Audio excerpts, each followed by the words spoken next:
নববর্ষের বধূ সেজেছি, গায়ের বধূ। লাঠি খেলা হইলো, তারপর গান হইলো, অনুষ্ঠান হইলো, এগুলি দেখার জন্য, বাংলার ঐতিহ্যবাহী যেসব অনুষ্ঠান হয় এগুলি দেখার জন্য আর কি এখানে আসি। বর্ণিল আয়োজনে গোপালগঞ্জে পালিত হয়েছে বাংলা নববর্ষ 1432।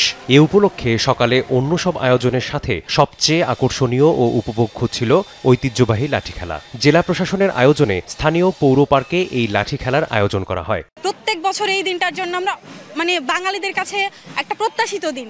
আমরা এই দিনে সব কিছু ভুলে বন্ধু বান্ধব নিয়ে এখানে আনন্দ করি। সবাই আজকে লাল সাদা পোশাক পরে এখানে এসেছে, একটা অন্যরকম ভালো লাগা কাজ করে। লাঠি খেলা হইলো, তারপর গান হইলো, অনুষ্ঠান হইলো, এগুলি দেখার জন্য, বাংলার ঐতিহ্যবাহী যেসব অনুষ্ঠান হয় এগুলি দেখার জন্য আর কি এখানে আসি। আমরা এগুলাকে দেখলাম, আমরা শিখলাম, আমাদের পরের প্রজন্মটাকে আমরা শিখাবো যে আমরা পহেলা বৈশাখে আমরা এরকম একটা সুন্দর একটা শোভাযাত্রা করেছি, বা ভবিষ্যতেও যাতে আমরা এটাকে টিকিয়ে রাখতে পারি সেই কামনার জন্যই আমরা আসলে এই পহেলা বৈশাখে ট্রাই করার জন্য। সদর উপজেলা চর মানিকদহ এলাকার তরুণ ও বৃদ্ধদের সমন্বয়ে একদল শিল্পী বাজনার তালে তালে অপরূপ ভঙ্গিতে এই লাঠি খেলা প্রদর্শন করেন। দর্শক সারিতে বসে জেলা প্রশাসক, পুলিশ সুপার সহ বিভিন্ন দপ্তর প্রধান সহ সকল শ্রেণী পেশার মানুষ হারিয়ে যেতে বসা এই লাঠি খেলা উপভোগ করেন। পরে সেখান থেকে বের হয় একটি আনন্দ শোভাযাত্রা। বাঙালিয়ানার নানা সাজে শোভাযাত্রাটি পুনরায় সেখানে এসে শেষ হয়।